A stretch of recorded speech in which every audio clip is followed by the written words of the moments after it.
and welcome to the Technology Geek Podcast. I am your host, Brandon Lapani, the Technology Geek. And still wonderful to be back here. This is episode number 13 for us. And I do apologize, we were not here last week. I was ill, as well as I tried to get a friend of mine to actually cover the podcast for us, but he was actually sick as well. So whatever it is, it's going around. But this is lucky number 13 for us. So we're very, very happy to be here and be doing the show. And we've got a lot of technology news and a lot of things to talk about. But like I said, we weren't here. And I have to tell you, I'm very impressed. The overwhelming response we got from our listeners, people that were, where's the show? Where's the show? Did we miss it? Did we, is my computer not working? Am I having computer problems? And if you have technology, you have technology problems. But, like I said, we were not here this past week, due to being sick. But we're back now. We're happy to be here. And a lot of tech news to talk about, a lot of geek to talk about. This past Sunday, obviously, the Walking Dead started back up again. I'm a big fan of that show. I know a lot of our listeners are. And, well, the show definitely is taking an awkward turn. Don't know what's going on with Daryl's brother. Just a lot of weird things going on with Rick. So we'll see what happens this week. I'm not a huge zombie person myself, but I definitely like that show. It's a good show. And as well, I'm also a big fan of Arrow, the new show on CW. And I have to tell you, that's a show that really has taken an interesting turn because, that's one show that really, normally superhero shows don't do well. I mean, we all saw it happen with the Cape. I mean, for those of you wondering what that cracking sound is, me opening up a can of 7-Up. I should have opened it before I went in the air, but I forgot. You see shows like The Cape and stuff like that. They never really did that well on network television. Everybody remembers back in the 70s and 80s that Batman show, that did really well. But Arrow's the first real show that DC has really had that really took off on cable television. So it's a good show. And Justified's back on after a couple weeks. They've been on. They only do 13 episodes on FX, but they're back on. You can definitely see the show quality has gone up. I got a DVR box and some other little gadgets here in my little home theater, and the television quality has definitely gone up over the years. For about a couple of years there was nothing to watch. Now there's so much to watch. I end up filling up the DVR box, and that's really I think it's very funny when I actually called to get a DVR box. I only jumped on the bandwagon with that about 6 months ago, and I remember telling the cable company I need a DVR box, and they said, "Well, you don't already have one." It's kind of neat. One of the things that I've been working on is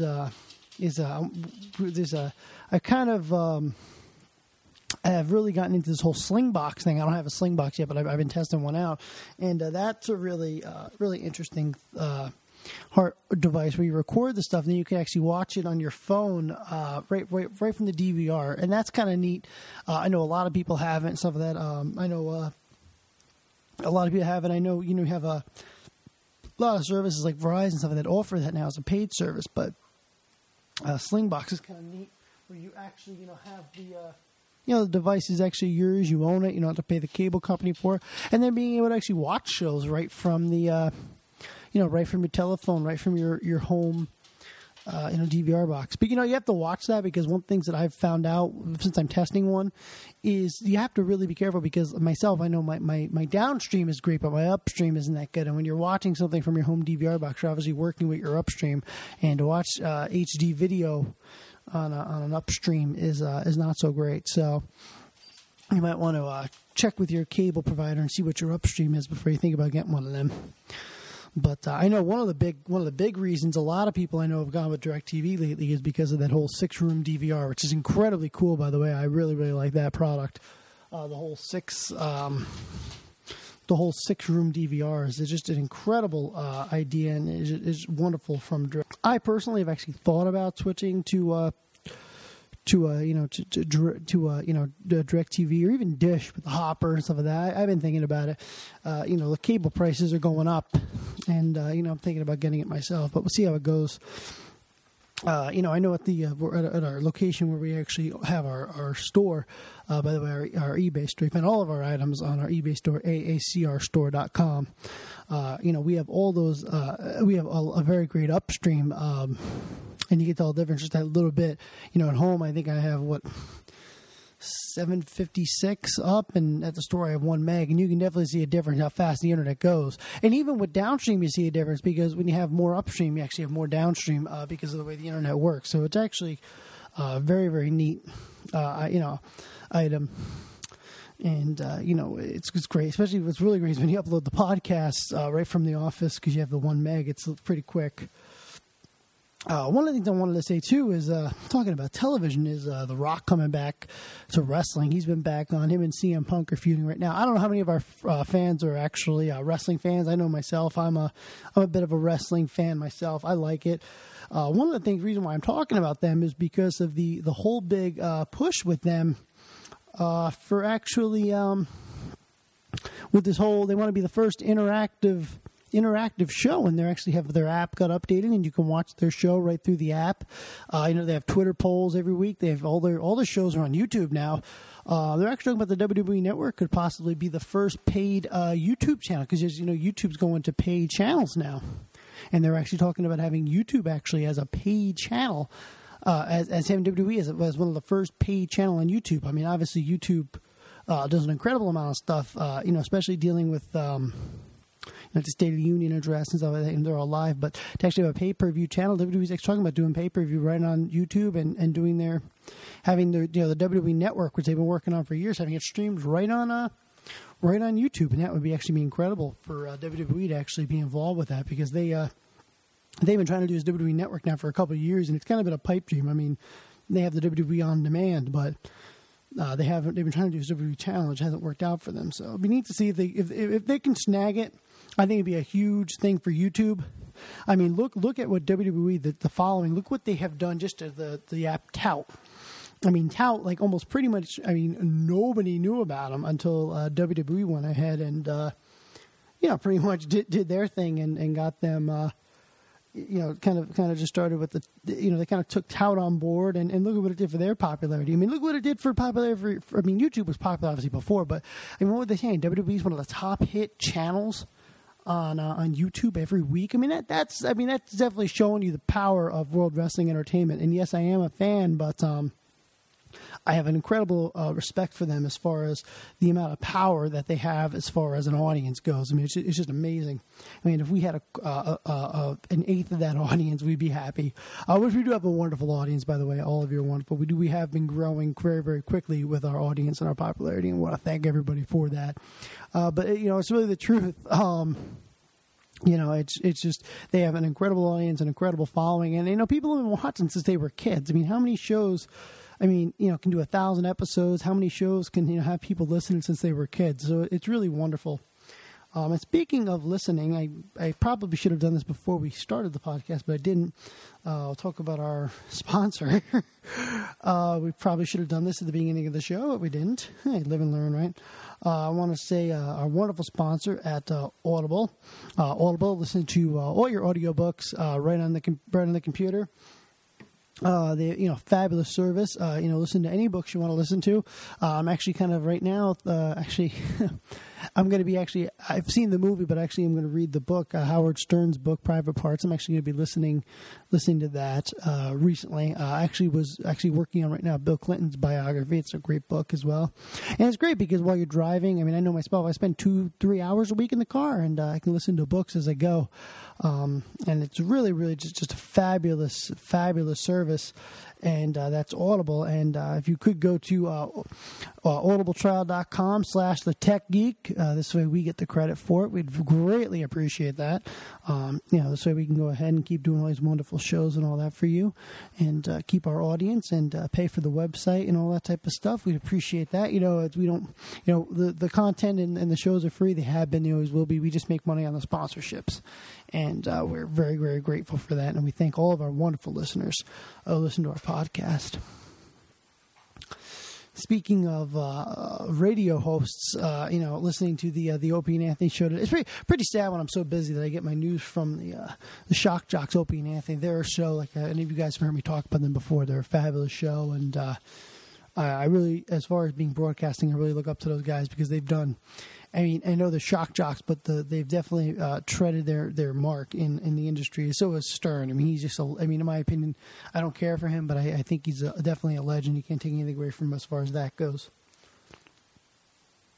But, they were talking about that a ship that got had the fire. 5 days, people were there, no power and that, and they actually talked about how the first thing they did, the Red Cross was there and had charging stations for everybody's cell phones and iPad and stuff so people can contact their family.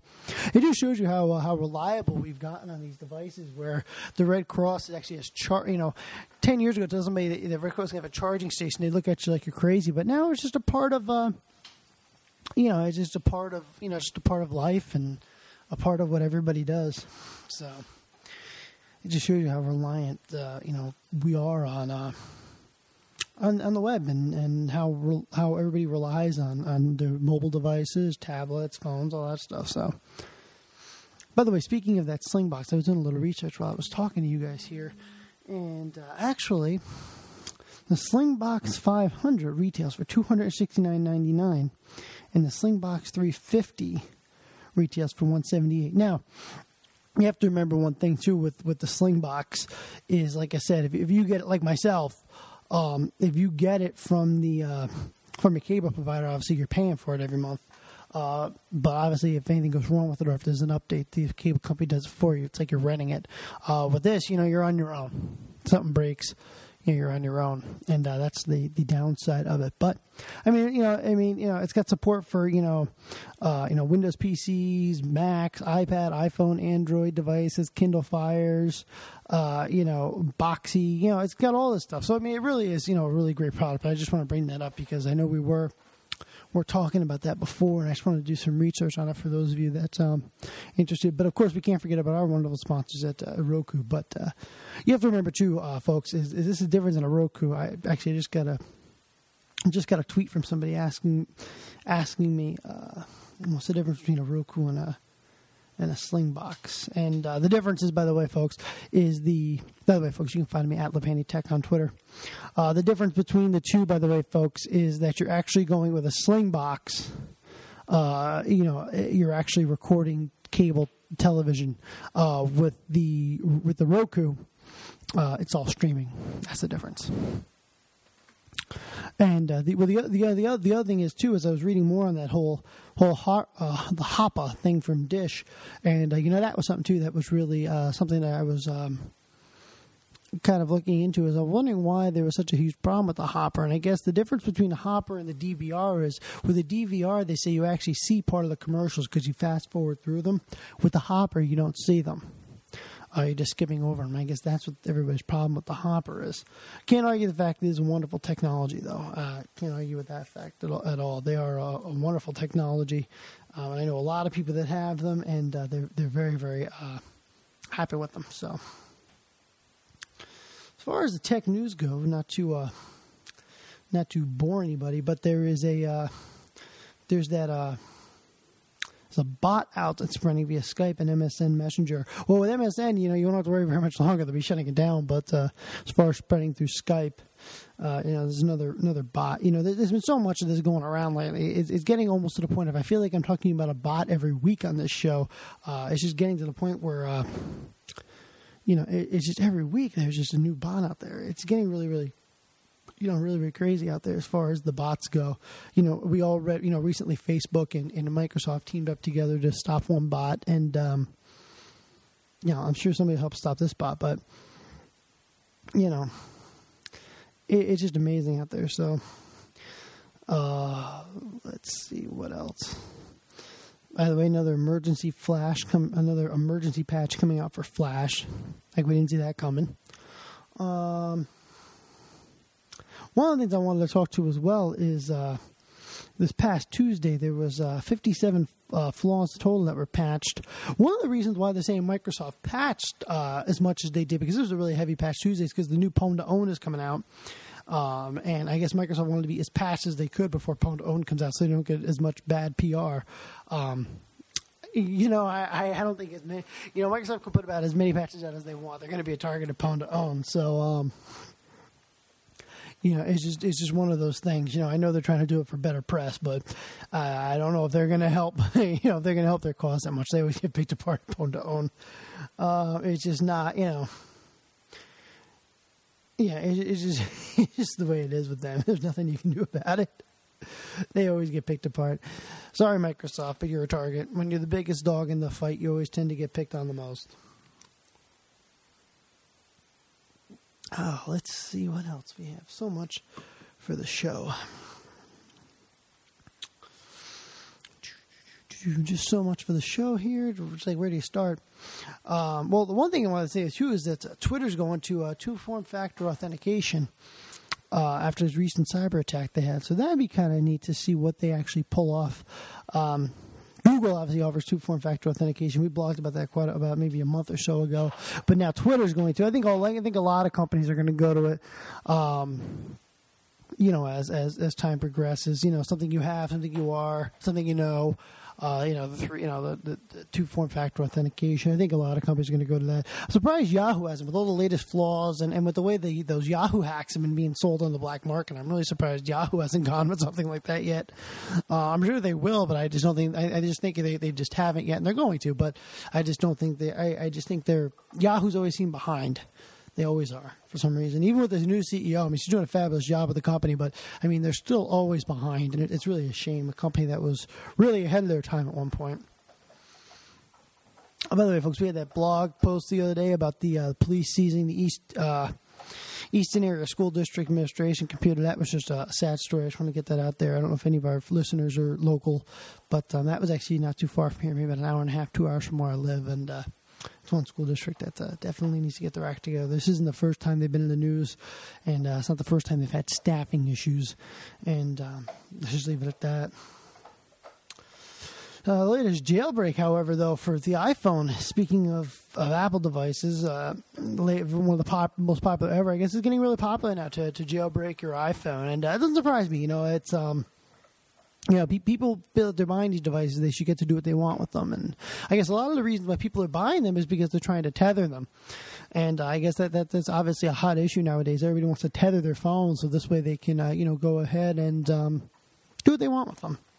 And that's a really popular thing is jailbreaking the phone. You have to watch it, though, because like AT&T has really cracked down on that. If you jailbreak your iPhone, they pretty much cancel your account or freeze your account until you fix it, reflash it with the latest version of iOS. So you really got to watch that. It's not like you have to look at your terms of service to see if you're allowed to do it. And I wouldn't call and ask to do it because it'll make you a target, but you just got to read your terms of service and see. Most of the major providers aren't allowing it. I know on the Droids you're allowed to, but on the iPhones they're really, really strict about it. I'm not really sure why. I don't know why iPhone seems to be it's just so, popular as far as, don't break it, don't break it, don't break it, don't jailbreak it. I'm not sure why they're like that, but they are. Eric Schmidt, by the way, cashing out 42% of his Google stock in the latest news trend. That was kind of an interesting thing, seeing him cash in his stock of Google. I wonder what he's got planned. Maybe he'll be doing a new startup or something like that. We'll see what happens with that. Microsoft Surface, as everybody knows, went on sale on this past Saturday. Apparently they sold out. There wasn't many of them, and they actually sold out. So we need to see if they only got two models, I think 64-bit and 132-bit, and it's neat to see that they sold out. But it's neat to see Microsoft making computers. If you'd say this 10 years ago, Microsoft's going to start making computers, people would look at you like you're crazy.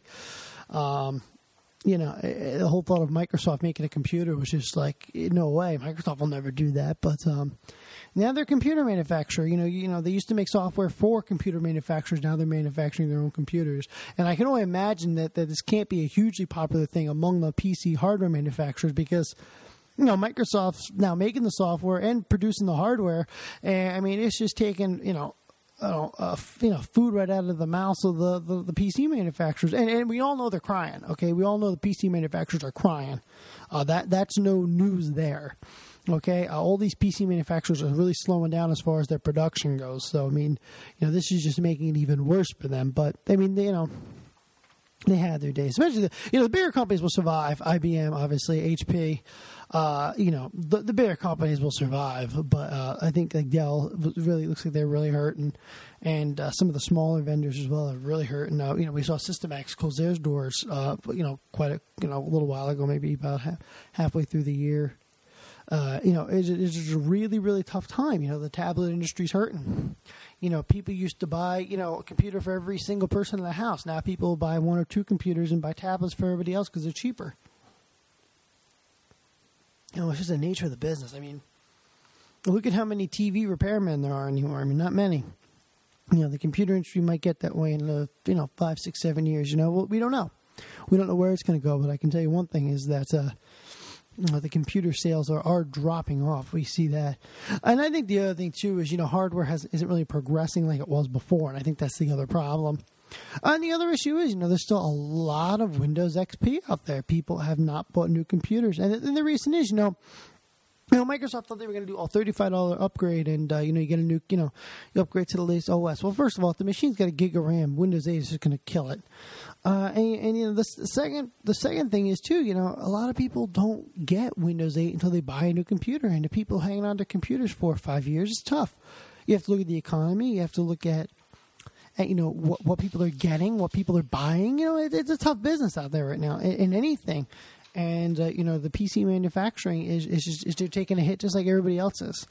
It's what it comes down to. It's not just, people say it's just the market. It's also, too, the economy, what people are buying, what people are willing to spend. I'm sure, look at Christmas time. Look at how great, computer sales and electronic sales, just electronic sales in general, too.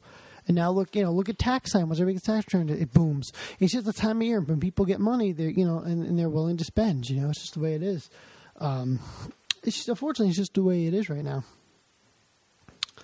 Not to mention though, the Spotify, by the way, speaking of Windows 8 debuting their music streaming app for Windows 8, they're finally over on Windows 8 now, and they're not a big rush. I mean, most people are Apple or Android users. That's why they're not in a huge rush for it. By the way, speaking of business and CEOs, we all saw, since we're on Microsoft's topic anyway, Bing falling to the 5th global search engine. It was surpassed by Yandex. So, Bing dropping off. And this was just only after last week. Bill Gates said he thought Bing was superior. Well, apparently not. Even if it is, it just doesn't have the brand recognition that Google or Yahoo have. So, speaking of online company, by the way, Yelp. I really don't know why this took a big. Steve Jobs took $1 salary forever at Apple. Yelp CEO takes $1 salary as part of helping the company. A lot of CEOs do this. That's really, to me, is really nothing new as far as what people do to, help their companies. Yeah, but it's neat to see, though, speaking of companies, and we just started Spotify Music, is that Double Twist taking the number one spot as a music player on the Android. Kind of a neat thing there. Of course, they're saying Microsoft's, of course, enrolled Windows 8. Now they're saying that the Xbox 720 is going to have like Siri-like capabilities. Neat to see what happens with that. Neat to see as well this new. I haven't had a chance to play around with this Linux. The Linux Foundation does a secure pre-bootloader release. Neat to see. I haven't played around with it too much, but be neat to see what happens with that one. Hopefully, I get to play around with that this week and report back on it next week. Of course, AOL, reporting their first rise in revenue in 8 years, but that's something too. Is that's something that, they make a huge profit on Google. Was Google paying them $600 million for 5 years for their $650 million, something like that, for their search results? Just an insane number, just for their keyword results. In my opinion, I think that's one of the reasons why AOL's been around for as long as they have. From all the revenue they've been getting from Google over the years. I know it sounds horrible to say, but I really think it's the truth. Boy, I remember years ago, you would there was a game on there, and you would in AOL, and you would actually have to search. They had a website out there, therealundertaker.com. They had guys that would dress up like him. You actually had to find the real Undertaker, and whoever he was, when you picked him, you won. You got a prize. I remember that. That was way back when. You're going back now, probably like 90, 97, 98, somewhere in there. Back during the heat of the Monday Night Wars. For those of you guys that remember the Monday Night Wars. Those were great days if you're a wrestling fan. Let me tell you, those are great. But TNA wrestling really picking up tremendously over the last maybe last year or so. Really picking up, taking TNA Impact on the road, pay-per-views, bringing in some big talent, making their own talent, which is something that WCW failed to do, and really picking up. As far as their show goes, they're a great show. They're on, as most of you know, on Thursday night on Spike TV. Yeah, I used to really be into UFC a couple of years ago, but to me, even that kind of peaked and is still a good show, but kind of peaked for me. I haven't watched it in a while. I mean, I'm sure it's still a great show. I just don't really watch it that much anymore. But the other thing I wanted to do, I sent out a tweet earlier today about the Star Wars toilet bowl cover. It's kind of neat. You have to check that out. It's on my Twitter at Lapani Tech. Really great thing my friend sent me. It was just hysterical, by the way. It was great to see a lightsaber like plunger and a toilet bowl cover that was the Millennium Falcon. It was just great. But speaking of professionalism, LinkedIn stocks really went up. They had a fourth quarter blowout, which is really cool for them. It just a company that really went public. Their stock did really great, better than Facebook's did when it first opened up. So it's good to see them doing well. Of course, if those of you that are into cloud computing and all that type of stuff, SkyDrive now lets users share Office documents. So that's definitely something new that they're allowing now. It's really SkyDrive's the company that's really came quite a way. Let's see what else we have here in my wonderful tech notes here. Facebook, by the way, was saying it was hacked in January, but none of their members' data was compromised. I believe that. I would imagine that, that they're going to try to keep their data pretty safe. And I'm sure they have things segmented and all that type of stuff. I'm sure they've done things right. Mark Zuckerberg, I'm sure knowing him, he's got a good lid on that. And they do have to be careful. Facebook, one of the reasons why they've gotten away with as much as they have is because they promise you your data is safe. And if they got hacked majorly like that, they would definitely be feeling a burn. So I'm sure they're definitely going to, I'm sure they definitely want to do their best to keep their data safe, and I'm sure they are. By the way, speaking of the news today, since we were talking about that, was that meteor in. By the way, I was trying to explain something today too. By the way, to everybody, it's an asteroid if it's in space. If it comes to our atmosphere, it's a meteor, and the meteor hitting Russia, not a big one, but enough to do some damage. They said like 400 or 500 people were hurt by glass because of the sonic boom. It busted windows and stuff like that. So. But they say that asteroid's coming. It's going to be the closest one ever in history, and they're saying it might actually cause some interference from satellites and things of that nature out in the sky, because it's going to come real close to our satellites. It's not going to hit anything, but it's going to come real close. So I'd be interested to see if it causes any communication glitches or anything like that that's going to cause any problems as far as the tech world goes. I remember we were working a job right when I remember China maybe 2 years ago, maybe 3 years ago, had that solar storm, and it was messing up their network. They couldn't keep they couldn't keep networks up. And I remember somebody was having a wireless problem, and they asked me why, what was wrong, and I said it was because the access point wasn't wrapped in tinfoil. They actually believed me. It was one of those things where it was just a good joke, good timing, and it was really funny. But Yeah, they were. They thought it was. They didn't. They actually believed me. And that was a funny. When I started laughing, they didn't appreciate it too well, but it was definitely funny. A couple of my tech friends were there, and they were hysterical laughing. It was a funny joke, but maybe it wasn't at the right timing. You know what I mean? You know, to hear your wireless networks didn't find out because you weren't wrapping something in tinfoil gets people a little upset at times. If you know what I mean. But by the way, TuneIn is an app that I use on my phone. By the way, speaking of communications, TuneIn being hyped as one of the best streaming radio on the iPhone now. Despite some performance bugs, TuneIn is nearly perfect for streaming AM, FM, and internet radio stations on your phone. And this is something that really is going to hurt Pandora, and it has been because people have been using the app for a while now.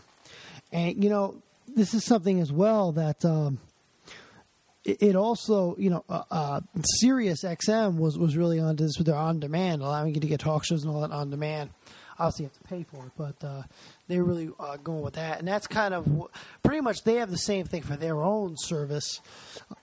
We can get all their stuff streaming, but TuneIn has over 50,000 radio stations, both local and international.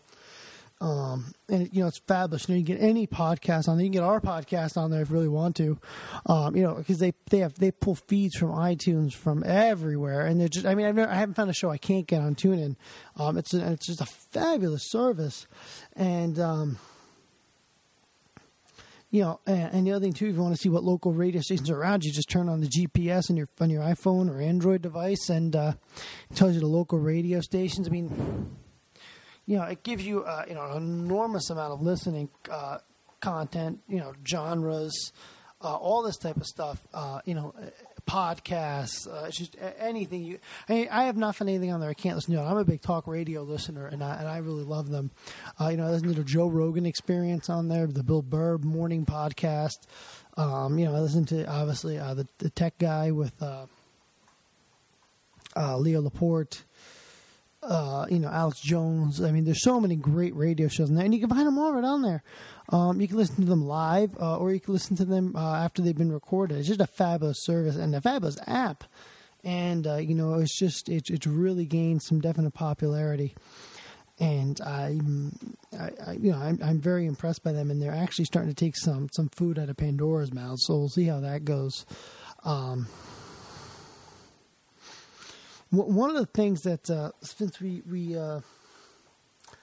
are always talking about tech, and we were just talking about, and Geek, and just talking about Star Wars, Harrison. There's been reports that supposedly Harrison Ford has signed on to play Han Solo, and we have not gotten any confirmed reports that this is only rumors, by the way. But if you remember, in 2008. Right before Indiana Jones came out, he had said that he would be interested in doing. He was interested in doing. He wasn't interested in doing Star Wars, because he didn't want to do it, but he was interested in doing another Indiana Jones, which obviously he went and did. But now they're actually saying he might actually be interested in doing Han Solo. And by the way, we all know that the new Star Wars is going to be. Produced by J.J. Abrams, which is also doing the new Star Trek as well. So we'll see see how that all turns out for him. J.J. Abrams did Lost, and everything he does seems to involve time travel. And I'm sure his the new Star Wars would be great. Lucas is a directing consultant and all that type of stuff. But it'd be neat to see what it's like without Lucas. But Disney paying the money they did for the franchise, they have to get the money out of it. I wouldn't be surprised if you see 3, maybe 6 more movies out of this over the next 10, 15 years. So we'll see what happens with that. And speaking of tech news, by the way, I also wanted to point out that they're saying Dropbox is apparently preparing for an IPO later this year, so we'll see what happens with that. We've done a lot of news on Dropbox, and it is gaining a lot of popularity, and I'm not surprised they're going to go public. They just recently did that, the iOS update, which gives you that slick PDF look. So that's... something that they were doing. And it doesn't surprise me that they're that they're going to IPO. One of the things that's kind of neat too is since Skype rolls out that new video messaging piece. There's still a lot more to come, but they're allowing users on 3 different platforms to test the new video messaging feature. Again, this is kind of like a tout thing. The tout has had this, where we create a tout and then you tout it and you can tweet it and put it on Facebook. Skype's kind of offering the same thing pretty much. Not a bad product. Not a bad idea. I think this will take off probably a little bit. Maybe the video messaging would take off better on Skype than it would on tout. But it's not an original idea by no means.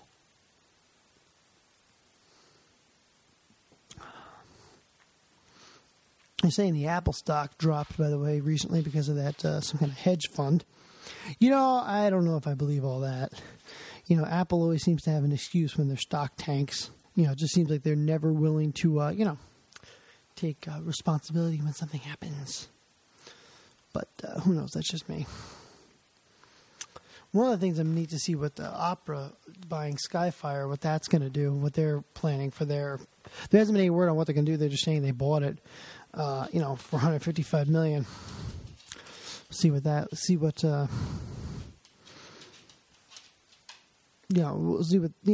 happens. I'm not sure what their exact plans are. There hasn't been anything saying what they're going to do with it. They're just saying that they're going to go ahead and do something with it. Obviously, you don't spend that kind of money for nothing. You know what I mean? You just don't. So we'll see what happens with what they do. Skype, though, breaking records, with traffic growth by 44%. That's really, they've been every year they've been going up and up and up with the traffic growth, and this year just is another break, another monumental milestone for them. So one of the things that I think that's neat is Apple reporting that Staples is going to start selling their products. I don't know if Staples really has the brand recognition, but I think they're trying to prepare in case Best Buy goes under, which they haven't been doing too well lately. But we'll see what happens with that. But I think that's what they're planning for, just in case something happens, they have a backup plan. So we'll see what happens with that. Apple landed this $159 million government contract for iPad and iPhone. The New Zealand police picked Apple's products over BlackBerry, Google, or Microsoft to handle their 6,000 smartphones, 3,900 tablets. $59 million is a lot of money. So, it's good for Apple, and I'm sure it's a big help for them, especially with everything going on. The whole Apple, Apple right now has put that Siri lawsuit against Samsung on hold. So, I'm not sure what's going on, but, Apple's definitely a company with a lot going on, and, definitely a lot of news with them always. Let's see what else is going on here that we have set for the show. But I thought it was funny that the Anonymous threatened to hack Obama's State of the Union address. They just, I don't think they don't know what enough's enough at times, you know what I mean? But the one thing the hackers did do was put out that zombie warning on television, in Montana. I thought that was kind of an interesting thing. And, of course, we all know just the other day, the new Adobe Reader had a 0-day vulnerability found on it. So that was obviously they just, emergency patched the Flash. Now they're going to need to patch Reader on top of that. So we'll see what happens with that. By the way, the iOS 6.1 has a hack that allows you to get around the lock screen. So obviously, Apple's working on that. Even the video was posted on YouTube. And, basically somebody had found, a way, attempting to cancel, basically the person found a way, by attempting and canceling an emergency call on your iPhone, holding the lock button, and then, you can tap the screen screenshot button. It took them past the stage where you would have to enter your password on your phone.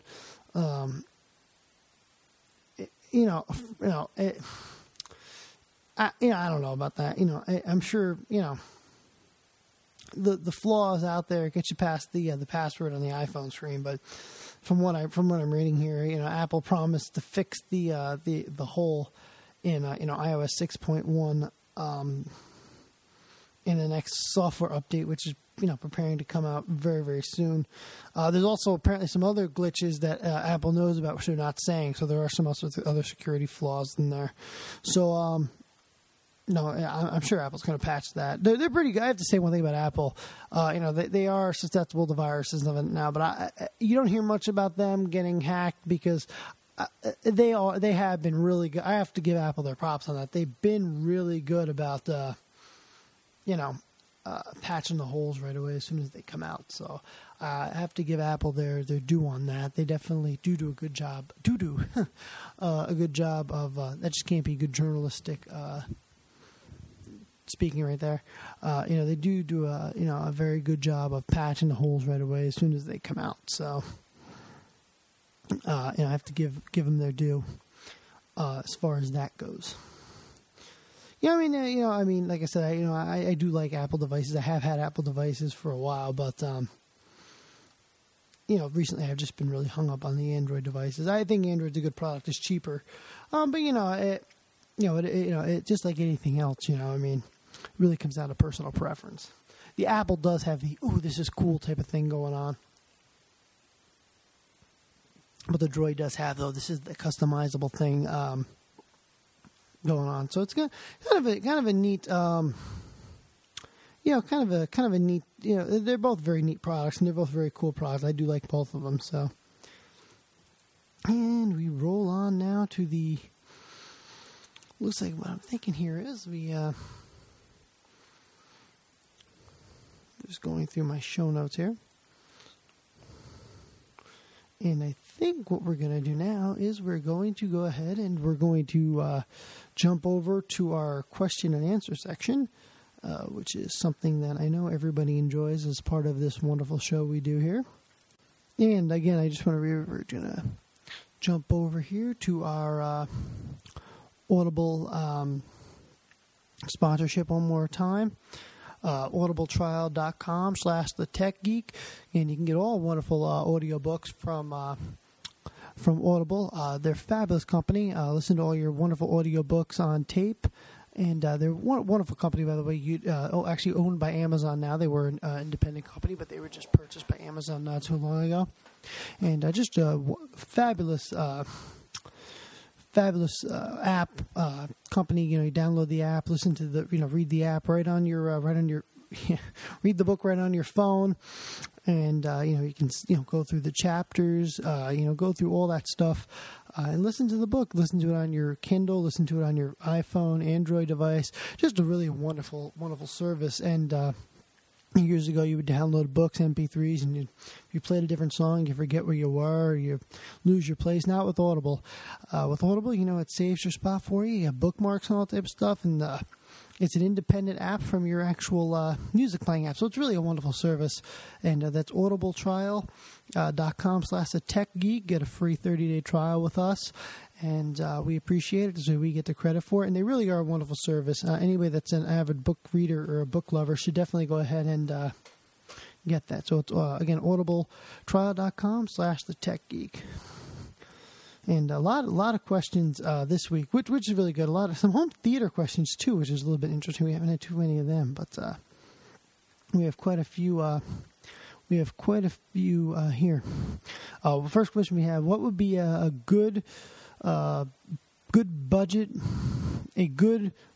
Blu-ray player with streaming capabilities? Really a lot of the Blu-ray players come with much streaming built in nowadays. Almost all of them nowadays you can get with streaming capabilities. Actually, I don't know many that don't. That's one thing too. Netflix is so integrated. It's built into everything almost anymore. It just shows you the power they have. By the way, folks, I just started watching. I'll get back to your question in a minute, folks. I don't want to banter on too long, but one of the that new show with Kevin Spacey on their House of Cards. I just started watching the first episode. It's definitely really good. They released all the episodes at once, which is really cool for Netflix. And it's just a really, really good show. I recommend watching them. Like I said, it was only 10 episodes, but it's definitely, I think, worth the watch. So go ahead and pick it up. It's definitely worth it. And believe it or not, Netflix actually got that. They were actually going to be House of Cards was actually Kevin Spacey's production company was in contract, was going to go into contract with HBO, and they got a call and said, "Hey, Netflix is interested," and he went with them because he really feels that they're the future of television. So, kudos to them, and they're just a wonderful show. But as far as a Blu-ray player, I like Panasonic. I think they're really, really good. Sony is going to be a lot cheaper. You can get one $79 with all the streaming services built in. One thing that's nice with the Sony, it's actually got the Amazon Video on Demand built in, just like the Roku does. So it's really a really good buy. Panasonic's going to be a little more money, but I like Sony too. I know my friend Howard has a Sony Blu-ray player, and he really likes it, and he has no complaints about it. So it's definitely something that, like I said, I would recommend. The Sony or the Panasonic would definitely be the way I would go with it. I believe I have a Sony right now, and I got it for like $79. So it's definitely something that I recommend. Let's see, what else do we have? Hold on one second as I struggle with the show notes here. And let's see. Next question we have is, what wireless gaming headphones are the best? Ooh, for gaming headphones, this one I'm not gonna lie, I had to look up. If you Turtle Beach, the PX21, the wireless speakers, they work great. If you're running from, USB port on your Xbox, they play media pretty good. The other option would be wireless headphones from innerfidelity.com or headfi.org. They're a good place to get wireless headphones. There's, wireless headphones. I was going to get a pair of wireless headphones when I go to the gym, and I really was talked out of it just for the amount of hassle and the size and the weight of them, and they don't last very long. The charge isn't very long. And you remember, every time after you use them, you got to hook them up and charge them again because the charge only lasts a couple hours. It's actually worse than like a Bluetooth. So that's what I would recommend. But again, you're really going to want to watch and see what you get. Definitely read the reviews before you buy them. On Amazon, and read all the reviews and stuff on Amazon and stuff like that before you buy it, because they're really, really tricky. Jawbone makes pretty good ones. But you really got to watch what you buy with something like that. And it is a technology that is evolving quite a bit. So just read. There's not really many good ones out there. I've really done some research on this, and I haven't heard too many good things about them. So those are a couple that I recommend trying. I know Turtle Beach is definitely very, very reputable. But go ahead and I would try them first. The PX21s are really, really well. So try that. The next is, what's the best 32-inch TV?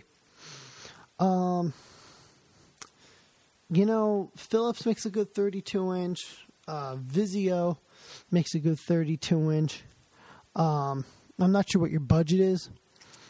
32-inch mostly. I know myself. I have a 32-inch in the bedroom. I like it. Toshiba isn't bad either, but you're going to pay a little more. RCA is good, but the problem is they just started making TVs.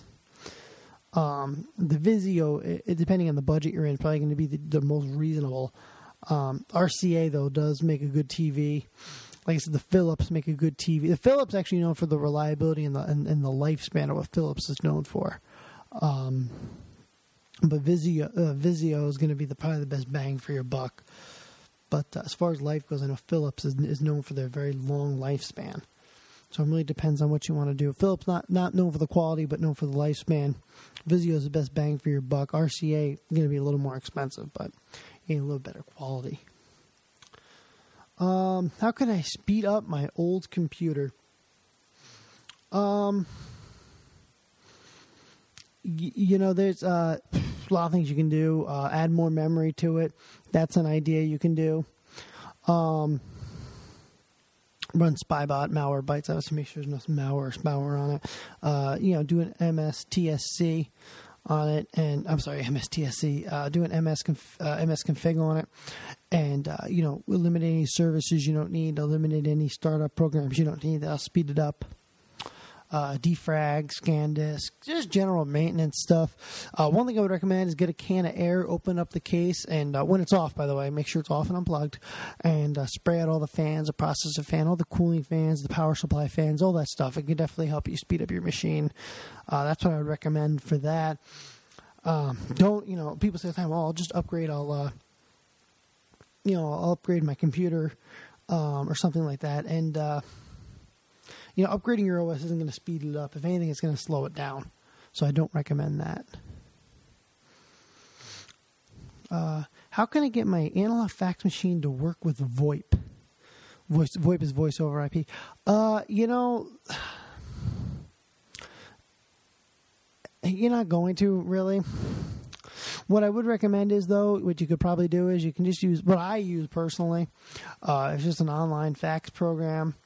There's so many of them out there right now.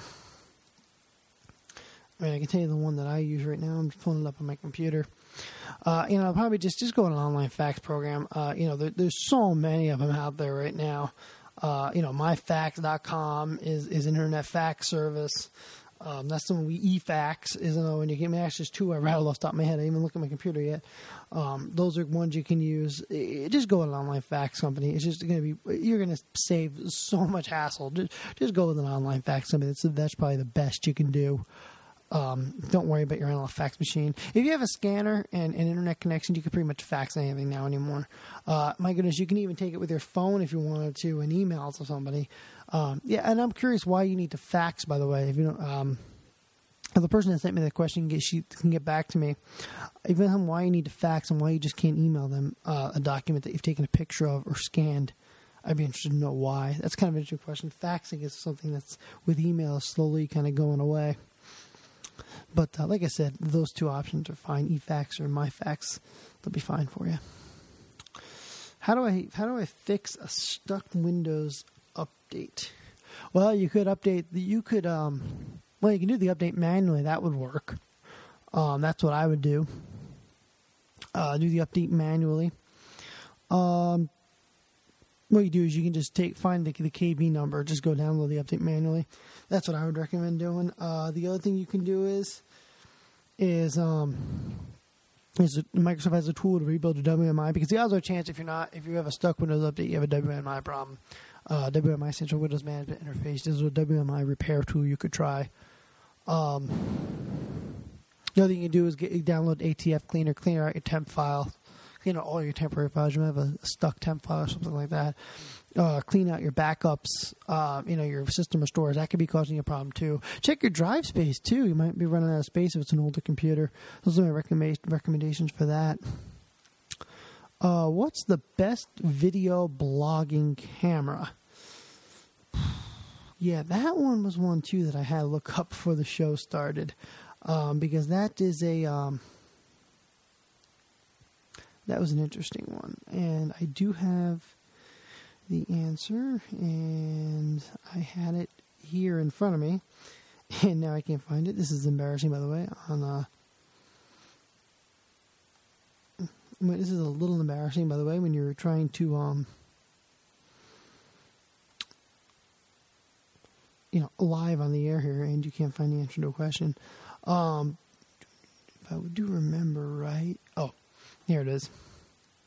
A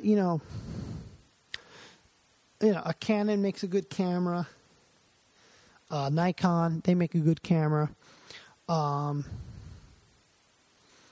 again, the question was, what is the best video camera for blogging? Nikon makes a good video camera. I'm not really sure exactly what you're doing with it, but like I said, Nikon work well, Canon works well with that. That's definitely those are my two recommendations. I really like the Nikons. My fiance is really big into her Nikon. She loves the Nikon video cameras. That's what I would recommend going with. You can stick it on a tripod. It'd be great for you. My projector bulb burnt out. Is it worth repairing? That's a really hard question. Without knowing how old the projector is, I don't know. If you can go on eBay, you can get one. When you're really dealing with something like that, you really got to know how old the projector is. Sometimes you can get a new projector on eBay for $30. The next question I have, which is kind of interesting, but we get two questions, two different emails, by the way. My projector TV bulb burned out. How do I go about repairing it? That's actually an interesting one because I actually had this problem a couple weeks ago. Not my TV, my parents' TV. And what you actually have to do is you have to get the bulb. You can go, search what kind of bulb you have. Don't buy the bulb from the manufacturer because you'll pay a fortune. There have bulbs on the internet you could get. Go on the internet, go on eBay, Google it, find a cheap bulb, order it. There's an access panel in the back. It's 4 screws. You open it up, you pull out the bulb, you slide into it, just like a cartridge almost. That's what you have to do. And that's all there is in repairing a projection TV, which is kind of neat, like I said, because we happen to have 2 people send in a question very, very similar. And that's what you need to do. It's really easy. I did it on my friend. It should take you 5 minutes. And what I do recommend, buying a spare. Buy 2 of them, because if the bulb goes once out, there's a chance it's going to go again. I got a new Android phone, but again, I'm still getting the text on my iPhone. You have to go on your iPhone and turn off iMessage. I had the same problem when I went from the iPhone to the Android. You actually have to go on and turn off iMessage on your iPhone. And I'll stop that. The other question I have is, how do I know if I have the security flaw UPnP that's affecting millions of routers? That's a good question. There is actually a GRC Shields Up actually has a tool. You download it and run it, and it'll actually tell you if your router is infected by this bug or not. That's the only way you're going to be able to actually protect your machine. That's the only way you're going to know if you have it or not. And if you have it, there's not really much you're going to be able to do about it anyway, because they haven't released a fix for it yet. But that's GRC Shields Up UPnP routing test tool, and you can go ahead and download that, and that'll actually test your machine to see if you actually have the that particular bug. And like I said, there's nothing you can really do about it if you have it, because there's no fix for it yet. The fix won't be out for quite a while. Supposedly say it's going to be out soon, but we'll see how that goes. But that kind of concludes our podcast for the week. I do apologize for not being here last week due to illness, but I'm back now, and I'm feeling in good health. I'm taking an antibiotic. I should feel perfect within a couple more days. I have a couple more days of this stuff left, and then I should feel like a rock, like Rocky. But I want to thank everybody for listening, and I appreciate everybody's emails and everybody emailing us, telling us that they missed the show this week, and we do appreciate everybody listening. And it's fabulous to know that we do have so many listeners out there. And again, we want to thank you for listening. And again, you can find all of our shows and posts at thetechnologygeek.org on our YouTube channel, and you can follow us on Twitter at LaPannyTech, and we want to remind you as well, we have our wonderful store up there. AACRstore.com is our eBay store, and we have something up there for everybody as far as technology goes. And again, I want to thank everybody for listening, and we will see you next week. Thank you very much.